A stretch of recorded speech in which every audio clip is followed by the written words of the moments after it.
See, behind the scenes, H-1B cap, a big feast for Indians, body A in India. He deposits, he might be an IT expert or a terrorist, whoever it may be.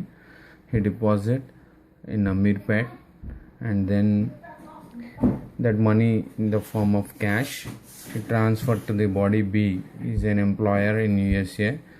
and he might be it's a GC holder, or he might be a US citizen by naturalization, and then this body B approaches the immigration services body C. The body C is nothing but he will charge $1,000 per H-1B, and then average they file 100 to 400 H-1B petitions only in the month of March, and his income probably 400 into $1,000. And when it comes to his employees, the staff, mostly any Indians, they operate from India because they pay $1 to $5 per day in India, and day means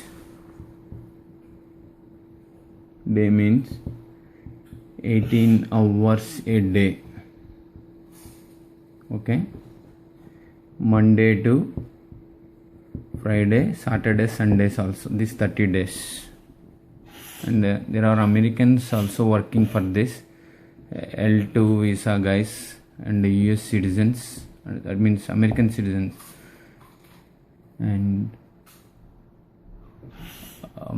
H4 EAD is not yet in the market, right? So OPTs. So I inquired and I asked, why do you pay very less?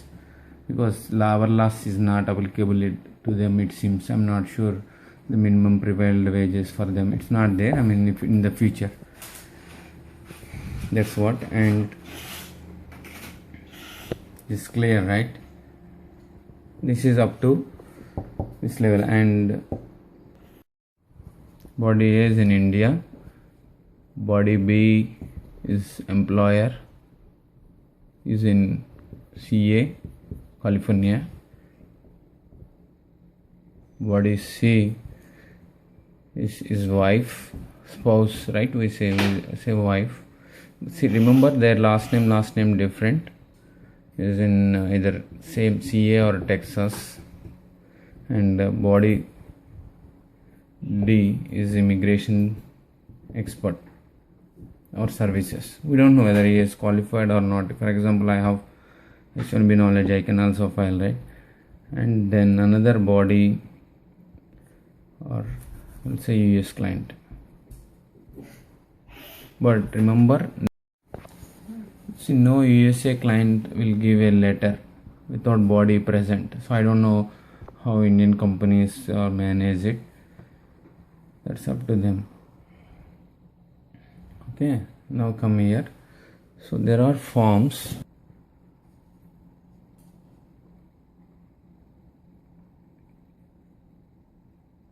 See, if it is less than 25 employees, it is $750 is the fees. But remember, everybody has to deposit $6,000 for H-1B. And petitioner signature, both employee and employer signatures must be there on the I-129 of page 6, 7 and 12. But I am not sure if he is in India and if he is in California and the immigration guy is in New Jersey, where he takes printouts in the first week or last week of March. So I don't know how these two guys will sign. So definitely he will force their signatures by look at their passports and whatever. So he will, first thing he will do is forgery, like imitating the somebody's signature. So all the documents, I don't say all, majority of the documents in the U.S.C. with the H-1B are forged because this guy will sign, right? And second is, and job titles, LCA job title. See, for example, the guy body A is a cook or maybe a criminal or whoever. He paid money, so his documents are fake in some cases. Okay, let's take genuine case. So he is a BA, business analyst, but here they will show it as a programmer, something. So type. The next one, these days everybody knows without client letter,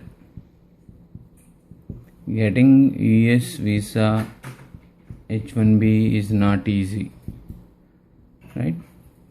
So for that, what does this do? This body B, if you remember, body C, both are either wife and husbands or friends, whoever. So what they do is, they will write a fake PO and fake MSA. Fake PO and fake MSA. That means body A is here, B is here, C is here, saying that he will come to America through B and work for C. Basically, these two are either might be friends, Indian friends, or maybe couple. And they might live in the same house or somewhere. So where is the company? So all that is fraud. Okay.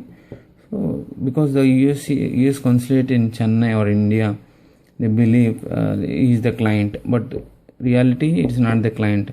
So these signatures also these immigration services guys will do. They basically forge. So all they have to learn is how to, like earlier I said, one lie, one fraud, king life. So these guys, whatever the money they get, $1,000 into 400 H-1Bs or 200-300 H-1Bs, they invest in real estate because they don't need to pay any money to anybody, right? $5 for 18 hours per day. So why? Because the body A has a resume and then all the educational certificates. They throw money to any Indian professor, they will give a educational proof, credentials. Okay, and then these two, and those bunch maybe around 100 pages, less than that. So all that into 400 applications, right? So they have to make a photocopy, scanning, all that blah blah blah. The first LCA website they have to take a printout, and then other stuff also is there, right? I-129, all those forms they have to fill, right? And photocopying. It's a laborious administrative job basically. And after this body A comes here, where does he go? There is no guest house, there is no bench pay, there is nothing. Either he may hide or he go for another project. You remember 2033 lakhs applications are here. These many applications are filed out of 65,000. It is to feed, it is to loot basically from candidates one. Okay, if company files, I'm not sure. Consulting Inc. And these guys B and C, I told you, right, they are working with a US client full-time job, each one drawing 100 to 200k. And these guys, sometimes they may place this guy there, which is illegal, unlawful and unethical. Nobody can prove because their last names are different, right? And yeah, that is how. And basically they are all doing forgery, fake, fraudulent, all the things to get it done, basically to bring the body here. It doesn't matter whether Americans displaced here or not. That is how H-1B is a scam. I believe this is enough to prove.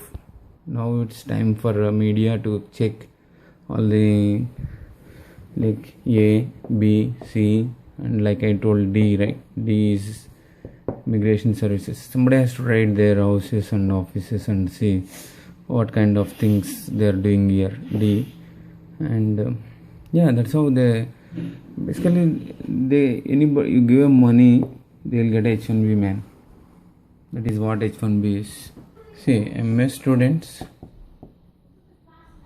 and H4 on F1 studied, they selected unrecognized and